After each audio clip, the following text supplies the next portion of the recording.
কাশিম চৌধুরীর সাথে মিলা গেছিস তুই, বিপদে পড়বি বলে দিলাম। বিপদ পড়বো মানে? আমি কি এখানে কোনো খারাপ কথা বলছি? যেইটা সত্যি ওইটাই বলছি।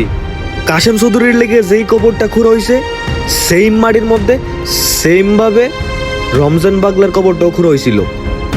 আরে কবর তো সব এক জায়গায় হইব, মাটিতে। মানুষ বড় হোক আর ছোট হোক, লাস্ট ঠিকানা কবরেই। এই তো এখন বুঝছস। তোর একটা কথা বলি, আমরা এখন বর্তমান সমাজে ভিআইপি নরমাল এগুলো জাজ করি ড্রেস আপ দেখা, মানুষের টাকা পয়সা দেখা।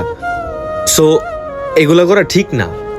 যেহেতু সবার লাস্ট ঠিকানা মাটির নিচে, তাইলে আর আমরা দুনিয়ার ভিতরে এইসব এত অহংকার করে কি লাভ? যে ওর টাকা বেশি, ওর পাওয়ার বেশি, এই জন্য তার জানাজার মধ্যে বেশি মানুষ হইব, অন্যদের বেলায় কম হবে কেন? বাইরে গেলে ভিআইপি সিট দিয়ে যাই, বাড়িতে আসলে হেলিকপ্টার দিয়ে আসে। এইগুলোর উপর ডিপেন্ড করে আমরা মানুষকে এখন সম্মান করি, যেগুলো করা ঠিক না। আসলে ভিআইপি নরমাল আমরা মানুষের মধ্যে ভেদাভেদ